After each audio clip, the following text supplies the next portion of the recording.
That's right, I'm a real nerdy YouTuber now. I have a VR headset. So about a month ago I got myself Oculus Quest 2, and it's been a lot of fun. Especially I love using the wireless connection with my desktop computer and use all kinds of games and apps, including Adobe Medium, which is something I'm gonna show you today a little bit, and specifically answer the question of what's the fundamental difference between a flat sculpting app and a VR sculpting app. Alright, so here I am. I'm inside Adobe Medium. So here are my tools. There are a couple of basic ones. Clay is the main tool, and Inflate is the closest to a classical actual sculpting tool, because this is a bit different. The fundamental difference starts exactly right now. As you can see, I don't have to create a basic shape like a cube or a sphere that I would be sculpting from. All I do is I paint shapes in space, and I just can keep going from there, creating all kinds of topologies in terms of how many holes the object has, and without having to remesh or doing anything like that. Gluing things together or cutting them out, there is no limitation in that. So pretty much I'm working with like a mesh that is not made of polygons that we're looking on, but a mesh made of 3D pixels, the voxels.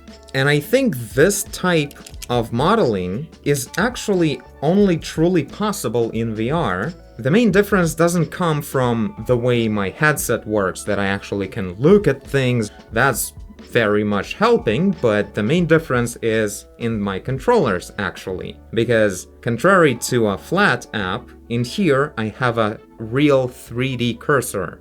I can not just paint up, down, left, and right, but also I can paint closer to myself and further from myself. So I can truly position my brush in any place in three-dimensional space without the need to sort of intersect my two-dimensional cursor with some kind of surface. And that's where we're getting closer to that traditional sculpting method with this Inflate tool that I selected right now. As you can see, it actually needs the actual surface, and now I'm actually like erasing the surface or building upon it.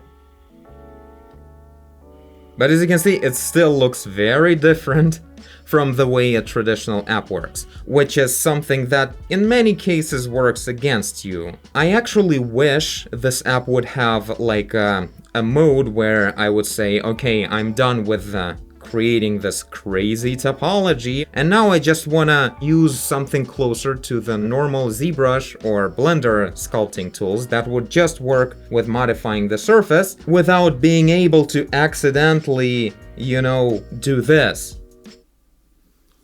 Oh yeah, hello. It does let you work in a pretty interesting fashion, and I like the fact that you can colorize your vertices, but that's somewhat close to the level of detail that you can get in Medium, simply due to the fact that any smaller details that you would be working on, if you would actually try to create something tiny, like a tiny fold on the surface or something like that, they would either get destroyed like that or they would melt together. But I mean, there are tools to create, you see, like horns in this case, and the tongue are actually separate objects that don't melt together because you create a separate layer for that. So that's cool. You can create a bunch of separate layers for teeth, for the eyeballs. I don't think I did that here, so you can see the eyeball is actually one structure that sort of melts with the eyelids, so it doesn't look that great. So yeah, a separate eyeball layer would be good in this case, but it still wouldn't help me with trying to add very tiny wrinkles around the nostril or something like that.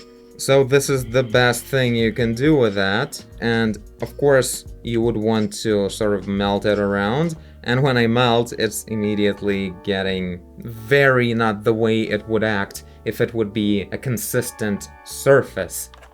Oh, there you are. So I just wanted to share this little observation of mine. Thought it would be interesting for many people out there, since not a lot of people have VR to give it a try. So this is it. Bye!